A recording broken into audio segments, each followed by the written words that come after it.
I've seen a lot of terrifying footage in my life, but nothing prepared me for what I found deep in the Cascade Mountains. Three hunters torn apart, their final screams caught on tape before federal agents erased everything. The government says it was a bear attack, but the evidence they buried tells a different story. So what kind of creature is powerful enough to rip through men like that? And why are they trying to hide it? The forest was quiet in a way that didn't feel right. Even the wind seemed to hold its breath as three men stood at the edge of the Cascade Mountains. Their boots sank into damp earth, and the air smelled of pine, moss, and old rain. Tom, the oldest of the group, checked his rifle while his flashlight cut across the mist. "Tracks don't lie," he said, pointing to the ground. The other two, Jake and Rob, leaned closer. There, half covered in mud, were prints, long, high, and deep. Each step sank at least 2 inches into the soil. Jake whistled low. "That's not a bear." Tom crouched down, running his hand along the edge of the print. "No bear stands with a stride like this. Look, the toes are flat, almost like ours." His voice trembled slightly, though he tried to sound calm. They had come after hearing strange sounds that echoed through the valley at night. People in the nearby town had whispered about the howling thing that tore apart a deer last week and left it hanging in the trees. The men didn't believe in ghost stories, but they believed in money. A local news outlet offered a reward for clear footage of whatever was making the noise. As the sun began to sink behind the ridgeline, the shadows stretched long and cold. The men hiked farther in, deeper than most hunters dared to go. They passed claw marks carved into tree bark 8 feet off the ground. Jake stopped to touch one. The grooves were wide, thick, too thick for any knife or axe. "Maybe a cougar?" Rob asked. Tom shook his head. "A cougar's claws don't spread that far. This was made by something big, real big." They set up camp near a stream, the sound of rushing water barely cutting through the uneasy silence of the forest. Rob gathered wood while Jake set up cameras around the clearing. Each camera faced the trees, their red lights blinking in the dark. Tom stayed close to the fire, watching the tree line. He had hunted bears, elk, even wolves. But this silence wasn't like anything he had ever known. That night, the air grew heavy. The forest seemed to lean closer, every branch creaking like it was alive. The fire cracked softly, sending tiny sparks up into the dark sky. Jake leaned back on his sleeping bag. "You ever think the stories might be true?" he asked quietly. Tom stared into the flames. "Stories always come from somewhere." A sudden crack echoed from the woods. All three men froze. The sound was heavy, slow, like something large stepping on a branch. Jake reached for his rifle. "Deer?" he whispered. Tom raised a hand, signaling for silence. The sound came again, closer this time. Then another. Each step seemed to shake the ground. They could hear slow breathing, deep and ragged, just beyond the trees. Rob flicked on his flashlight. The beam cut through the darkness, catching nothing but mist and trunks. "I don't see—" Before he could finish, something huge moved between the trees, just a shape, taller than a man, its shoulders wide and hunched.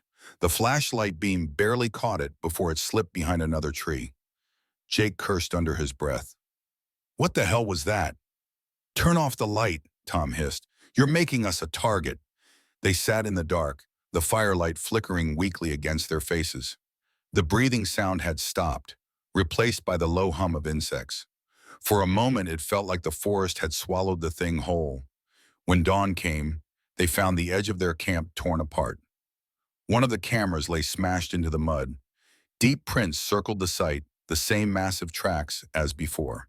Jake checked the remaining cameras and froze. The memory card was missing from one, completely gone, like someone had plucked it out carefully. Rob's face went pale. "Something's watching us," he whispered. They moved quietly through the woods that morning, following the trail of prints. It led them down toward a ravine where the trees grew thick and twisted. The smell hit them first, something sour and rotten. Tom covered his nose with his sleeve. Ahead, tangled in branches, hung the remains of a deer, shredded, bones cracked clean through. The head was missing. The body swayed slowly as if moved by unseen hands. Flies buzzed around it in lazy circles. Rob gagged and turned away. No animal does that. Not like that. Tom nodded grimly. It's marking its territory. As they turned to leave, Jake spotted something else. A shape on the ground near the rocks. He knelt and brushed away leaves. A boot, only torn, still laced tight. Inside, the bones of a human foot. The men stared in silence. The forest, once quiet, suddenly felt alive again. Branches creaked. Leaves rustled, though there was no wind. "We should head back," Tom said quickly. "We've seen enough." They started back up the trail, but the forest no longer felt like the same place. Every path seemed different, every sound louder than before. The prints beside them appeared again, as if something walked just out of sight, following. By noon, the sky turned gray and rain began to fall. The scent of wet earth filled the air.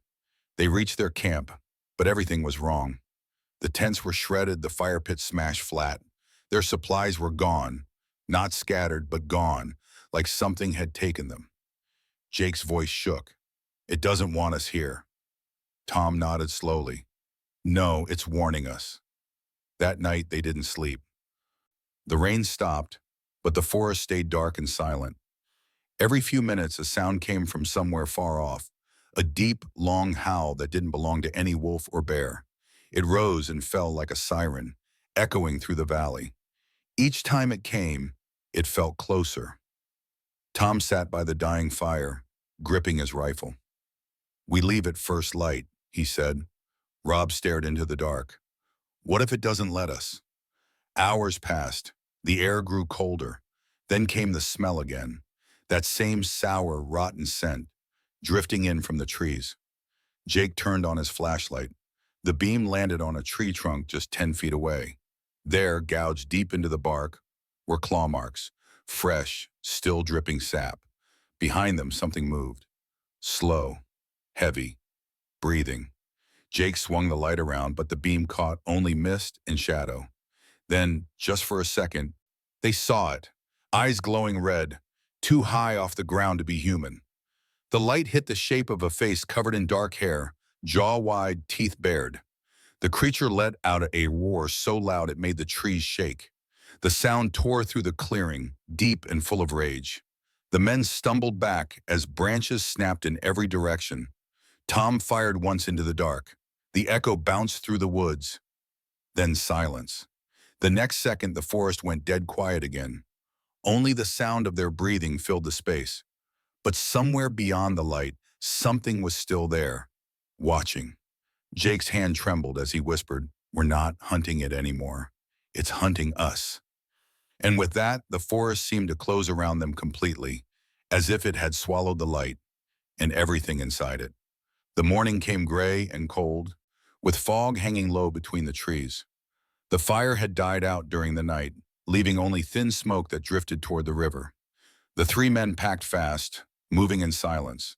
None of them said it out loud, but they all felt the same thing, that they were being watched.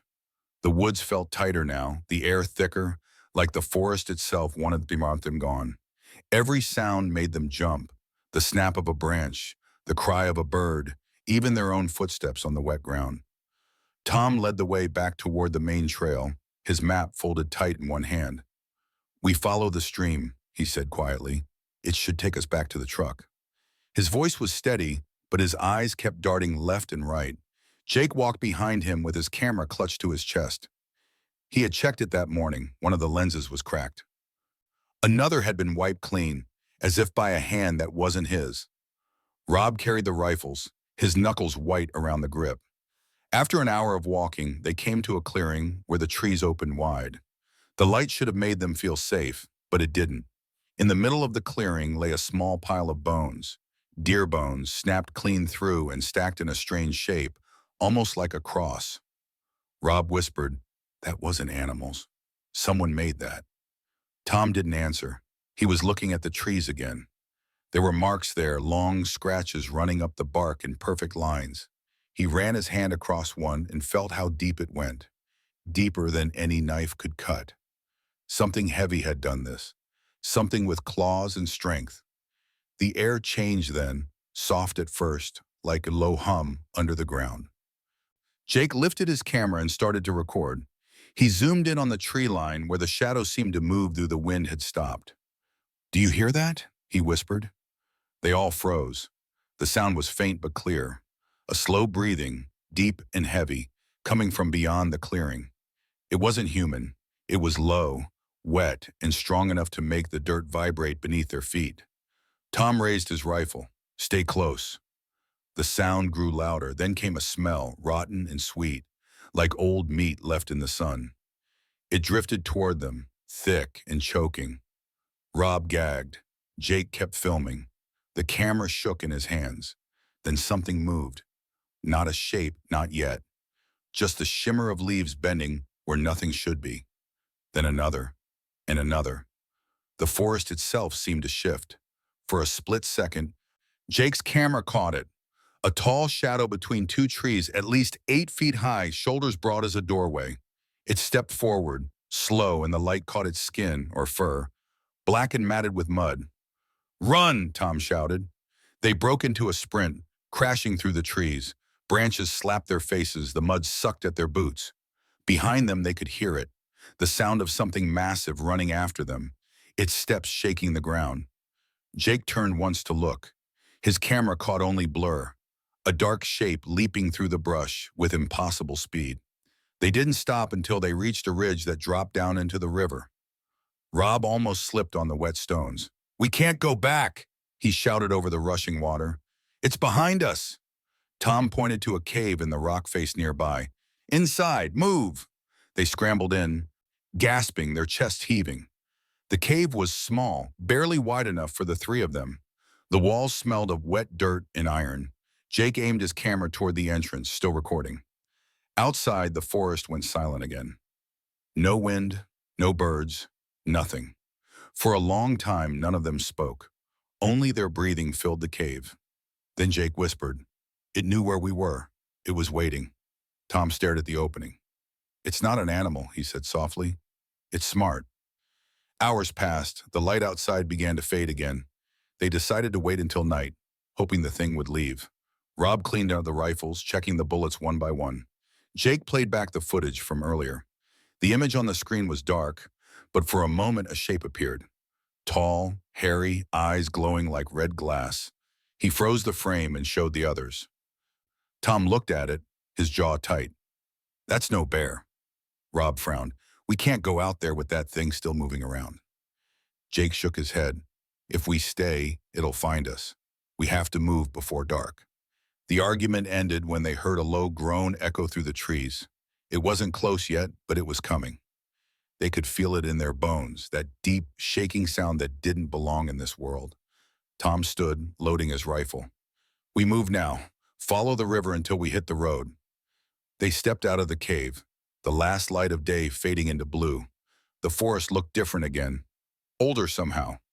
The fog had thickened, rolling between the trees like smoke. They followed the river, keeping low, every sound sharp in their ears. Then came a splash. They turned. Across the water, something massive was standing knee-deep in the current. Its outline was clear now, tall, covered in dark hair that clung to its body. The creature's arms hung low, hands almost touching the water.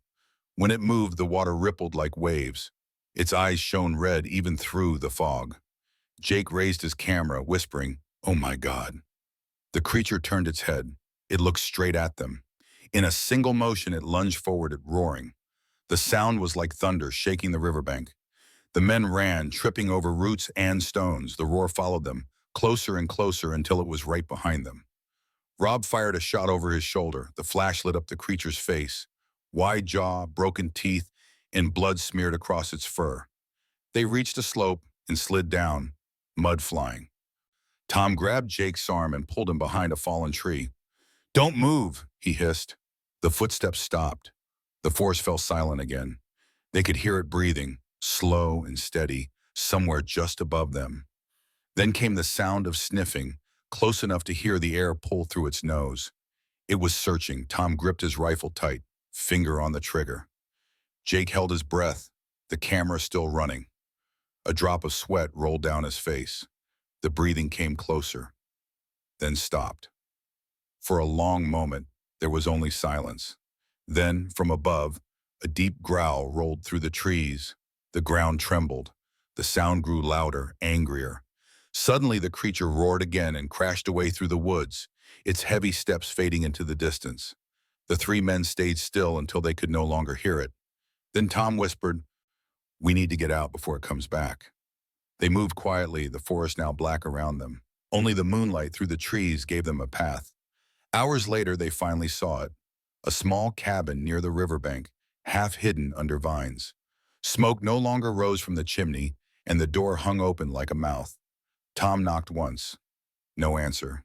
He pushed it open, the hinges creaking. Inside, it smelled of dust and damp wood. There were tools on the wall, old clothes, and a small radio on the table.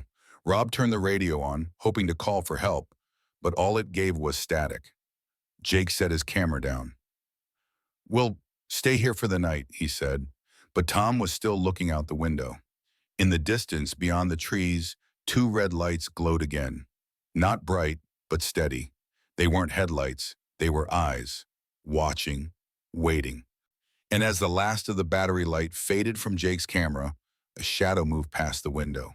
Tall, silent, and far too close. If you enjoyed this story, make sure to subscribe. I don't want you missing out on tomorrow's new Bigfoot story. Thanks for watching. The cabin felt safe at first. The walls were thick, the roof strong, and the small fire Tom built gave off a warm orange glow. The three men huddled close to it, their clothes wet and muddy, their faces pale. The storm outside had grown worse. Rain slammed the roof like a drum, and thunder rolled through the valley. Each flash of lightning lit up the window, and every time they looked to see if something was there. So far, there was nothing but darkness and rain. Rob sat on the floor holding his rifle across his knees. He hadn't spoken for a while. His hands were shaking, and his eyes were wide and tired. Jake checked the camera again, playing the last few seconds he had recorded by the river. The screen flickered, showing only noise and static. Then for half a second, the image of that red-eyed face appeared. He stopped the video, staring at it.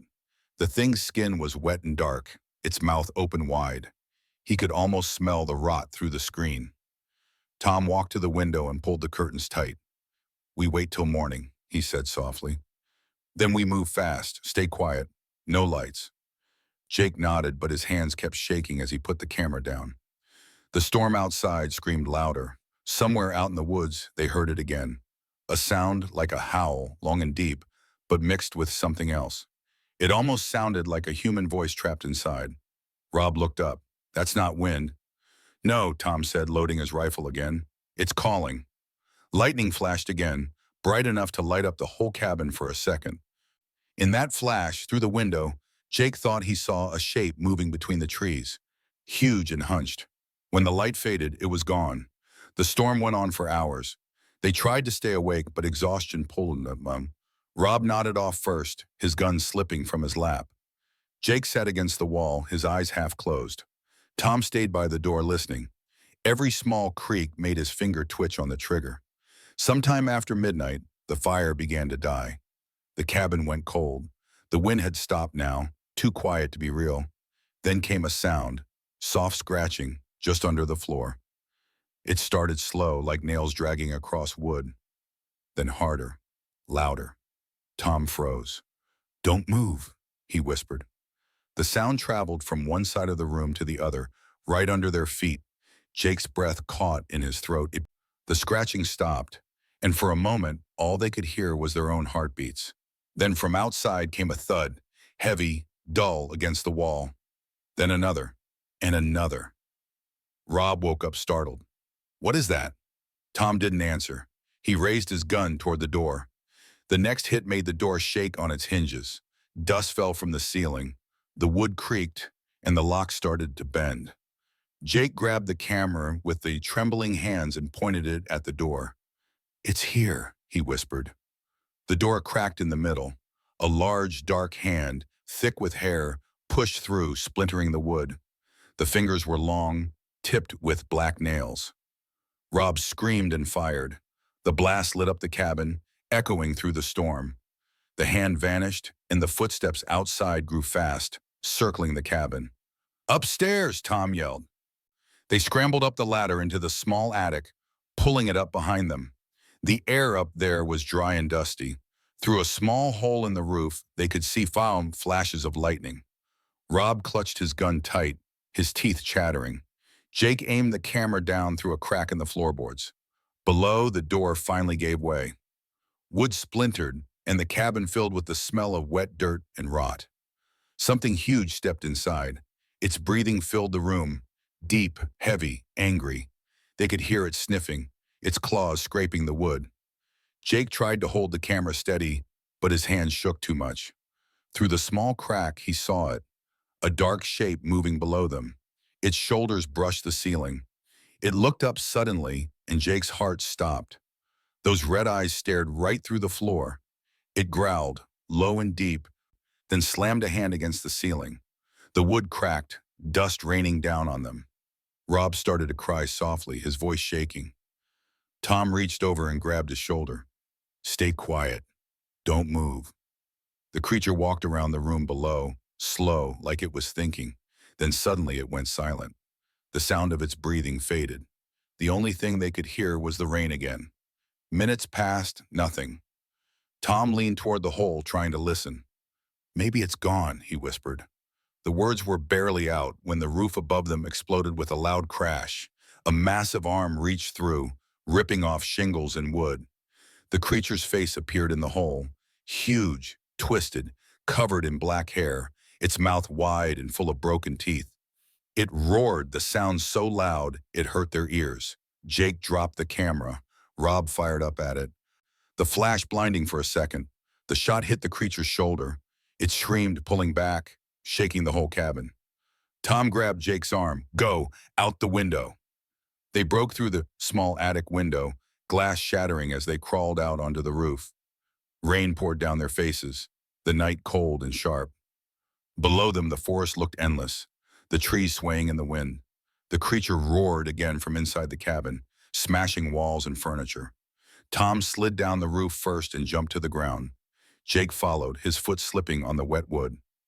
Rob was last, and as he climbed it out, the roof broke behind him. The creature's hand burst through, grabbing his leg. Rob screamed as it pulled. Tom grabbed him, trying to hold on, but the strength of the creature was too much. With one hard pull, it yanked Rob back through the hole. "Rob!" Jake shouted, but it was too late. The scream stopped suddenly, replaced by a wet tearing sound that made Tom's stomach twist.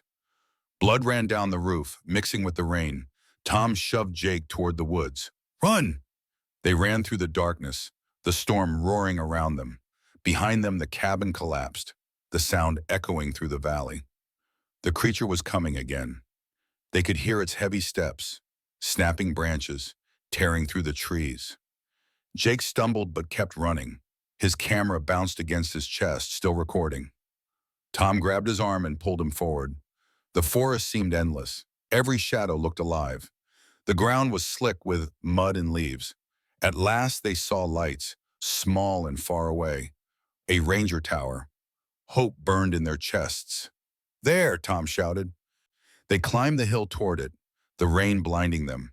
The tower loomed above, its metal stairs slick and cold.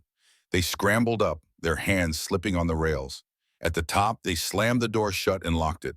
The inside was small, filled with old papers and a radio. Tom tried to use it, but only static came through. Jake fell to his knees, gasping. "It killed him! It killed Rob!" Tom didn't answer. He was staring out the window. The forest below was quiet again, the storm fading, but at the edge of the trees, he saw movement. Tall shapes, more than one this time. He raised his rifle, his voice shaking. "There's more than one!" The creatures stepped out of the shadows, their eyes glowing in pairs. One by one, they looked up at the tower. Jake turned the camera toward them, whispering, "They're not animals." Lightning flashed again, lighting up their faces, wide, human-like, covered in thick hair, jaws dripping with blood. And in that brief light, Jake saw the truth. The eyes were not wild. They were aware, watching, waiting. The radio crackled once. A voice came through, broken, distant. "This area is under lockdown. Leave the tower. Do not engage." Tom looked at Jake, his face pale. They know. And then from below, the creatures began to climb. The tower swayed in the wind, every beam groaning under the weight of rain and fear. Jake held the camera tight against his chest, his heart pounding so hard he could hear it in his ears. Below them, the forest had gone still again, but the silence was worse than the noise. It was the kind of silence that waited for something terrible to happen. Tom stood by the window, his face pale, his rifle pointed down. Lightning flashed across the sky, lighting up the shapes at the base of the tower.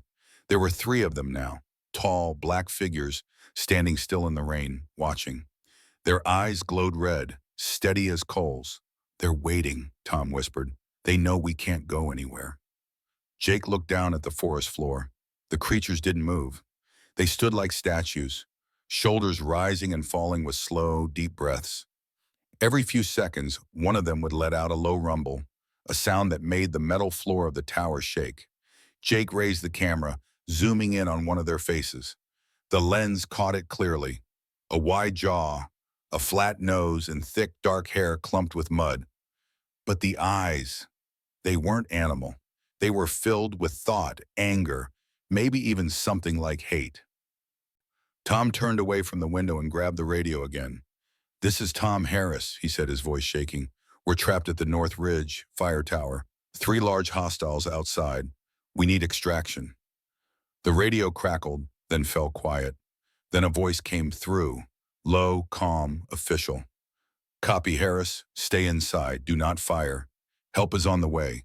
Do you understand?" Tom pressed the button again. "We don't have time. They're right below us." The voice came back, colder now. "Understood. Do not engage. Repeat, do not engage. We have containment teams en route." Jake frowned. "Containment? What does that mean?" Tom didn't answer. He looked out the window again. The creatures had started to move. One reached up, gripping the ladder. Its fingers wrapped around the steel rung and bent it with a loud snap. Jake's stomach turned. "They're climbing." Tom fired once through the window. The sound exploded through the tower, echoing into the woods. The shot hit the creature's shoulder, and it let out a deep roar, part pain, part fury. The other 2 began to climb faster, their claws scraping metal. "Get ready to move," Tom shouted. The whole tower shuddered as one of the creatures slammed against it. The structure moaned, bolts creaking. Jake grabbed the emergency flare gun from the shelf and aimed it down.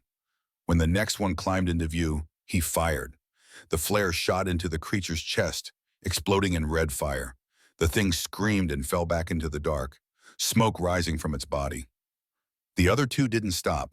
They climbed higher, their heavy steps rattling the ladder. One reached the platform below, shaking the floor beneath their feet. Tom aimed again and fired twice. The first shot missed. The second hit, but the creature didn't fall. It reached up, grabbing the edge of the platform, its claws curling around the steel. Jake backed away, his breath coming fast. "Tom, we can't hold it!" Tom fired again, hitting it in the arm. The creature bellowed, the sound so loud Jake thought his ears would burst. Then from below came the sound of engines. Low and steady, bright white lights cut through the trees. Tom turned toward the window. Helicopters. Jake looked down. Several black vehicles were moving through the woods, their headlights slicing through the rain. Men in dark suits and helmets stepped out, holding rifles and bright flashlights. The creatures turned their heads toward the light. One of them let out another roar, shaking the tower. From a loudspeaker below, a voice shouted, "Stand down! Target containment in progress!" But the creatures didn't stop. They climbed faster now, wild and angry. The men below opened fire. Muzzle flashes lit up the forest like lightning. The sound was deafening. The tower shook as bullets ripped through the air, hitting the creatures again and again. One fell back, crashing through the trees. Another kept climbing, blood dripping down the ladder. Tom shouted over the gunfire, "They're not stopping." The top creature reached the platform. Its massive hands swung out, knocking Tom off his feet. Jake screamed as Tom's gun slid across the floor. The creature pulled itself up, its face inches from Jake's. It smelled like rot and blood. Its mouth opened wide, teeth yellow and jagged. Jake stumbled back and fired the flare gun again. The flare hit its chest, bursting in a shower of sparks. The creature roared and swung its arm, breaking the camera in Jake's hands. Tom grabbed his rifle and fired again and again until the creature fell backward off the tower, crashing into the mud below. Then, silence again. Smoke drifted through the rain. The sounds of helicopters filled the air. Men in black uniforms moved in from all sides, shining their lights up at the tower. A voice from below called out, "Hold your position! Do not move!" Tom lowered his gun. His face was pale, his hands shaking. "It's over," he said, but it didn't sound like he believed it. Jake stared at the broken camera, sparks still flickering from its lens. "They're real," he whispered. "It's all real." The men reached the base of the tower. Two of them climbed up, faces hidden behind masks. When they reached the top, they didn't speak. One took Tom's rifle. The other looked at the broken camera and crushed it under his boot. "Hey," Jake shouted, "that's evidence. People need to see this." The man said nothing. He handed Tom a small black bag. "Put that over your head," he ordered. Tom hesitated. "What is this?" "Protocol." Jake backed away. "You can't just—" The man raised his gun. "Now!" They obeyed. When the bags came off, they were in the back of a truck. The windows were blacked out. The air smelled of oil and dirt. Jake's head throbbed. Tom sat beside him, silent, staring at the floor. No one spoke. They drove for what felt like hours. Finally, the truck stopped. The back doors opened.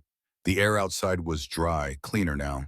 A tall man in a suit stood waiting, flanked by two soldiers.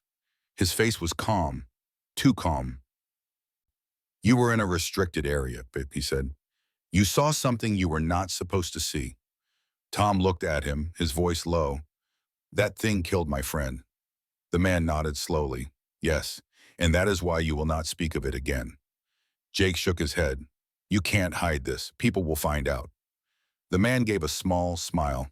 "People don't want the truth. They want stories. And this one ends here." He turned and walked away.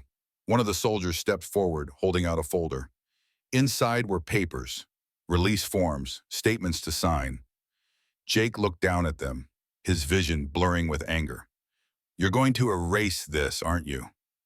The soldier didn't answer. Later, when they were dropped off near the edge of town, the morning sun had already risen. The forest behind them looked calm again, green and peaceful, like nothing had ever happened. No bodies, no blood, no sign of Rob. Jake turned to Tom. "They cleaned it all up." Tom nodded, his eyes distant. "That's what they do." That night, Jake sat alone in his apartment, staring at what was left of the footage. Only one short clip that hadn't been deleted. It showed a blurry frame of red eyes shining through the rain. He uploaded it to a private drive and whispered to himself, "People will know." But as the file loaded, the screen went black. Then a message appeared. "Access denied. Property of U.S. Federal Archive." Jake's heart sank. Outside, through his window, he thought he saw movement by the tree line. A tall, dark figure standing still, watching. And in that quiet moment, he realized something far worse than being hunted. The cover-up had already begun.